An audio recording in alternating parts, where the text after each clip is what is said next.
Hola, ¿qué tal? ¿Cómo están? Feliz fin de semana. Bienvenidos a la segunda edición de Mirador Mundial, donde cubrimos las noticias que marcan el curso de la historia. Soy Rafael Romo desde el Estudio 6 en la sede mundial de CNN en Atlanta. Comenzamos.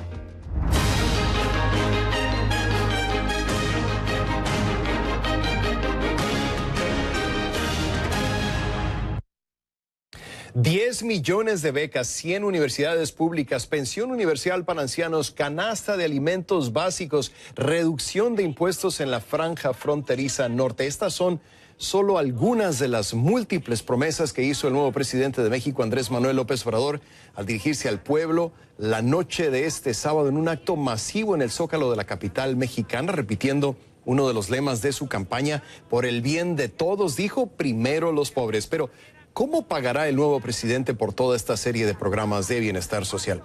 Así lo explicó en su discurso en el Zócalo. Escuchemos. Que nuestros adversarios todavía siguen preguntando que de dónde va a salir el dinero. Seguimos respondiendo. Vamos a liberar muchos fondos del presupuesto, porque se va a acabar la corrupción y ya no van a haber lujos en el gobierno.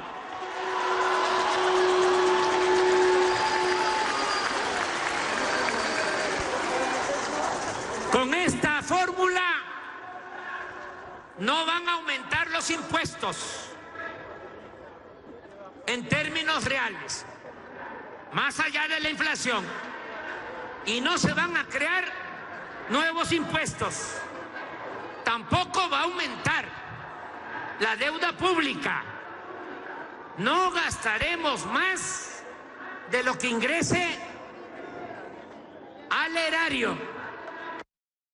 También prometió que no aumentará el precio de la gasolina y otros combustibles, tampoco subirá. Dijo, la energía eléctrica solo se aplicarán aumentos, aclaró, de acuerdo a la inflación. Ténganme paciencia y confianza, porque nos están entregando un país en quiebra, sobre todo en lo que tiene que ver con la industria petrolera y con la industria eléctrica. También prometió reactivar Petróleos Mexicanos, Pemex, la empresa de gobierno encargada de la extracción del petróleo y su refinación, así como la Comisión Federal de Electricidad. ¿Cómo fue recibido su discurso? Vamos a la Ciudad de México con Belén Zapata, quien ha estado tomando el pulso a las decenas de miles de personas que fueron al centro histórico a presenciar el discurso del nuevo presidente. Belén, ¿qué tal? Muy buenas noches. Adelante con el informe. ¿Qué tal, Rafael? Te saludo con mucho gusto. Continuamos aquí transmitiendo totalmente en vivo desde la plancha del Zócalo capitalino. Estamos a una calle de donde se llevó a cabo precisamente este discurso al que ya hacías referencia, y a pesar de que ha sido un discurso extenso, en términos generales la gente permaneció atenta y permaneció también aquí hasta el final del discurso. Después de este discurso, del cual ya hemos conocido detalles, comenzó la presentación de diversos artistas que continúa todavía a esta hora de la noche. Rafael, ya se ha anunciado que están en la recta final de la presentación de estos músicos, y aquí poco a poco la gente comienza a abandonar la plancha del Zócalo capitalino.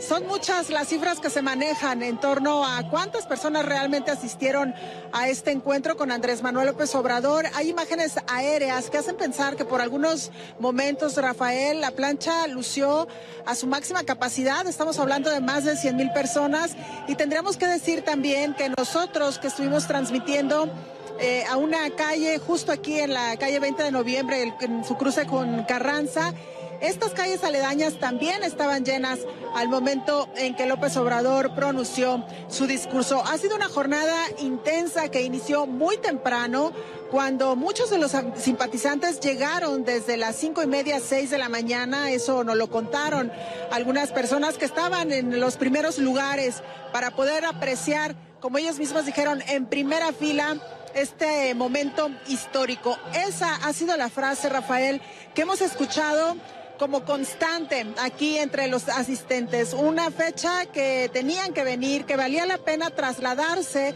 desde casi cualquier ciudad de la República Mexicana para estar presentes aquí en la presentación de Andrés Manuel López Obrador ya como presidente de México. Ha sido un momento emotivo también porque diferentes etnias de nuestro país le han otorgado el bastón de mando.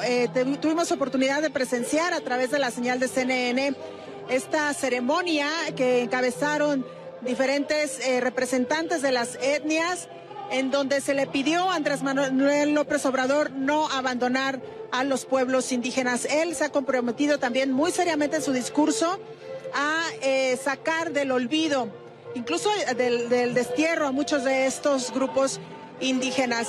Han sido también personas que han venido por gusto, lo platicábamos con algunas de ellas, incluso han participado de esta fiesta popular porque aquí pues se han vendido antojitos mexicanos, se han vendido también muchos de los artículos que aprovechan la imagen de Andrés Manuel López Obrador, y personas que han decidido llevar este recuerdo, no solamente para ellas, incluso para familiares, amigos, una especie de souvenir, algo que tampoco no es muy común ver, Rafael, ¿no? Que las personas compren algún souvenir con la imagen del presidente en turno. Estamos pues terminando así esta transmisión, casi a la par que termina el festejo aquí en el Zócalo capitalino, Rafael. Y Belén, antes de despedirte, déjame preguntarte, ¿cómo viste la seguridad? Si estamos hablando de 100,000 personas, era un reto bastante grande, pero más temprano nos comentabas que no hubo ningún problema, por lo menos hasta donde tú pudiste ver, ¿correcto? Así es, las autoridades de la Ciudad de México habían anunciado previamente a través de un comunicado que desplegarían alrededor de 5,000 elementos de las diferentes corporaciones para resguardar la integridad de las personas que participaran en los diferentes momentos donde Andrés Manuel López Obrador sería el protagonista. Pensábamos que se instalarían algunos filtros de seguridad, algunas barreras también con presencia de antimotines, como ya ha ocurrido en otros festejos, en otros encuentros, y no fue así, Rafael. El acceso permaneció casi libre para todas las personas que quisieran ingresar. Sí es verdad que hubo vigilancia, es verdad que hubo policías realizando rondines, también algunos elementos de apoyo, de protección civil y de las unidades médicas, pero hasta ahora no se nos ha reportado ningún incidente. La jornada transcurrió en calma y sin la presencia fuerte o evidente de las corporaciones policíacas, Rafael. Y sigue tocando el mariachi en el Zócalo de la Ciudad de México. Belén Zapata reportando en vivo desde la capital mexicana. Gracias, Belén, por la cobertura. Y para analizar los pronunciamientos del nuevo presidente de México, quiero presentarles a mi siguiente invitada. Le doy la bienvenida a Victoria Gaitán, directora del programa de Global Americans, un grupo de expertos en análisis político, quien nos acompaña en vivo desde Nueva York. Bienvenida a Mirador Mundial, Victoria. Para empezar, me llama la atención particularmente la forma como resume su plan de gobierno en su primer discurso Andrés Manuel López Obrador, ese primer discurso en el Congreso de la Unión. Decía: si me piden que exprese en una frase el plan del nuevo gobierno, respondo: acabar con la corrupción y la impunidad. ¿Qué lectura le das, Victoria, a los mensajes del nuevo presidente de México? Bienvenida. Muchas gracias, Rafael. Muy buenas noches. Este es el mensaje de resumen que proporciona Andrés Manuel López Obrador ya en calidad de presidente de la República. Su primer mensaje a la nación, como bien dices tú, si lo tuviera que reducir a un mensaje simple, sería acabar con la corrupción y con la impunidad. Ahora, este fue su estandarte de campaña. Realmente esto fue la política, la temática central a lo largo de su campaña, y lo es también ahora, lo fue durante la transición y lo es también ahora desde su primer día de mandato. Él recapitula sus promesas de campaña en este mensaje del 1 de diciembre y también en el mensaje en el que se refiere, en el que habla a sus simpatizantes, a la gente que se congrega en el Zócalo capitalino de la Ciudad de México. Hace también una recapitulación de 100 promesas de campaña, en donde en gran mayoría giran en torno torno al combate a la corrupción y la impunidad. Entonces, veremos que será la temática central y el eje de su gobierno durante los siguientes 6 años. Y precisamente, ya que lo mencionas de eso, te quiero preguntar, Victoria, son realmente muchas promesas y México tiene poco dinero, no es un gran secreto.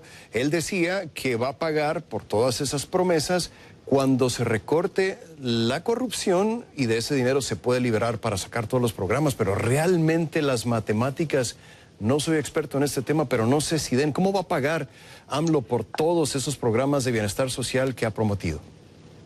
Así es una gran duda que tenemos varios analistas, académicos, etcétera, porque él promete que el ahorro que traiga, los ahorros derivados del combate a la corrupción y a la impunidad, de ahí se desatarán flujos de dinero que irán a programas sociales, a becas, a las mensualidades para los llamados ninis, los estudiantes, los 3,600 pesos que se les darán mensualmente, pero él también habla de rebajar los sueldos de los funcionarios públicos de los niveles altos para incrementar los sueldos de los funcionarios públicos de niveles más bajos. Habla también de la cancelación del servicio médico privado. Entonces, es una serie de propuestas pero que ciertamente acumuladas no nos dan las matemáticas. Entonces, es una gran duda que no tendremos resuelta hasta no ver la propuesta de presupuesto, digamos. Ahora, en el segundo discurso, Victoria, el que dio en el Zócalo, parece estar consciente de que su retórica puede crear cierto nerviosismo e incluso ahuyentar a la inversión extranjera. ¿Será por eso que dijo lo siguiente? Y voy a citarlo. No estamos en contra de quienes invierten, dijo, y se comprometen con el desarrollo de México. Estamos en contra de la riqueza mal habida. ¿Cómo ves este mensaje? Así es, Andrés Manuel ha sido muy crítico, lo demostró en su mensaje en San Lázaro, ha sido muy crítico del modelo neoliberal. Esto no es nuevo, también en su libro La Salida 2018 hace una fuerte crítica hacia el modelo neoliberal que desde hace 36 años en su visión ha estado mal dirigido, es ineficiente y ha contribuido a incrementar la brecha de desigualdad entre ricos y pobres en México. Entonces realmente su mensaje es nuevamente ese, o sea, es una crítica hacia el modelo neoliberal que en la visión de Andrés Manuel las inversiones no han fluido para que la riqueza se distribuya igualitariamente, digamos. Entonces, él plantea hacer una política diferente, alejarse ciertamente del modelo neoliberal, que por supuesto levanta cierta suspicacia y levanta cierto nerviosismo a inversores y a los mercados, pero también ha tratado de dar un mensaje conciliador y de tranquilidad, etcétera. Aunque ciertamente sí encontramos muchos contrastes, tanto en lo que dijo en Congreso de la Unión como su primer mensaje al pueblo. Un gusto tenerte en Mirador Mundial. Victoria Gaitán, directora del programa de Global American, su grupo de expertos en análisis político, nos acompaña en vivo desde Nueva York. Gracias, el saludo para ti. Gracias a ti. Victoria, hasta luego. Gracias, Rafael. El nuevo presidente de México recibió a los jefes de Estado y de Gobierno que viajaron a México para la toma de posesión en el Palacio Nacional. Es un edificio que por 7 siglos ha sido testigo de las etapas más importantes de la historia del país. Recientemente tuvimos la oportunidad de hacer un recorrido exclusivo en la monumental estructura que por mucho tiempo fue la casa del presidente de México. Sus muros son el reflejo de 7 siglos de historia.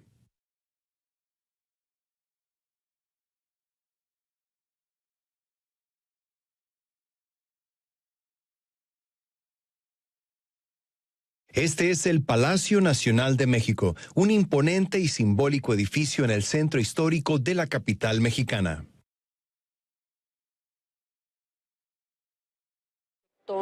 Constructivas, con valores artísticos de gran importancia. Aún es la sede del Poder Ejecutivo, aunque actualmente su uso es principalmente ceremonial.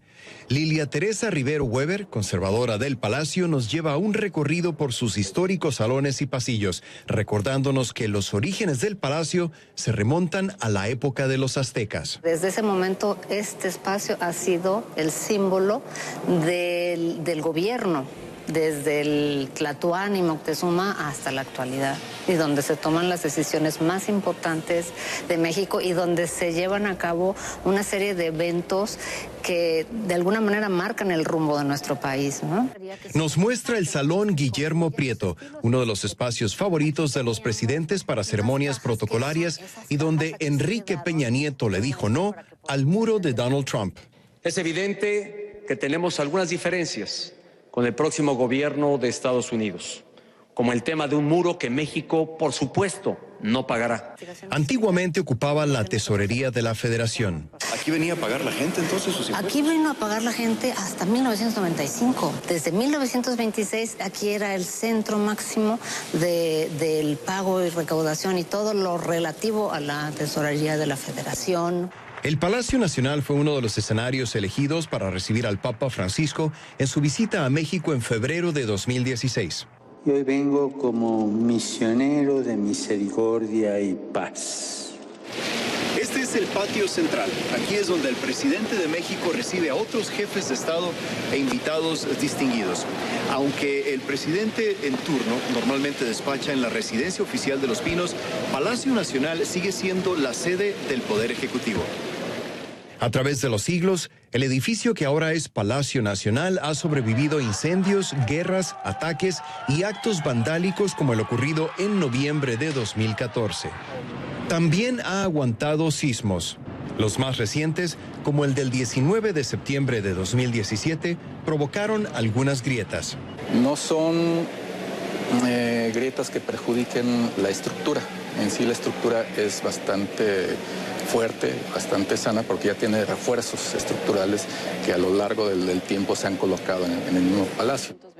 Carmen Saucedo Zarco, asesora histórica de Palacio, nos muestra uno de los tesoros artísticos más grandes de México, los murales de Diego Rivera pintados entre 1929 y 1936. Está en la parte alta de sus capacidades artísticas, por su dominio de la técnica, y también ideológicamente es el que puede desarrollar un discurso ad hoc a lo que quiere reflejar el gobierno.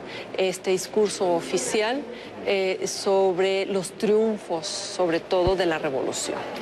Como casa del emperador azteca Moctezuma, residencia del conquistador Cortés, Palacio del Poder Virreinal tras la conquista y sede del Gobierno de México tras la independencia, el Palacio Nacional ha sido y seguirá siendo un mudo testigo de cada etapa de la historia mexicana.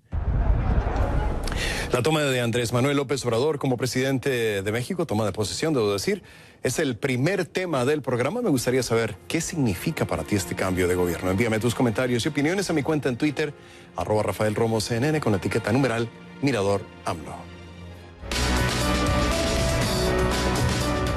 Pero hoy no solo inicia un nuevo gobierno, hoy comienza un cambio de régimen político.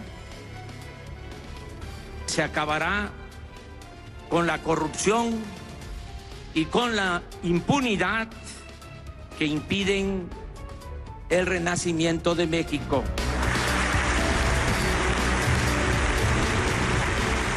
Llegué a la presidencia de la República después de muchos años de lucha personal y colectiva.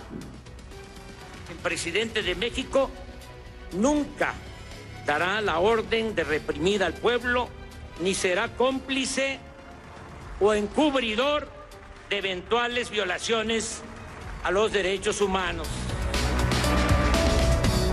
Hoy se constituye una comisión de la verdad para castigar los abusos de autoridad, para atender el caso de los jóvenes desaparecidos de Ayotzinapa. Construyó un gran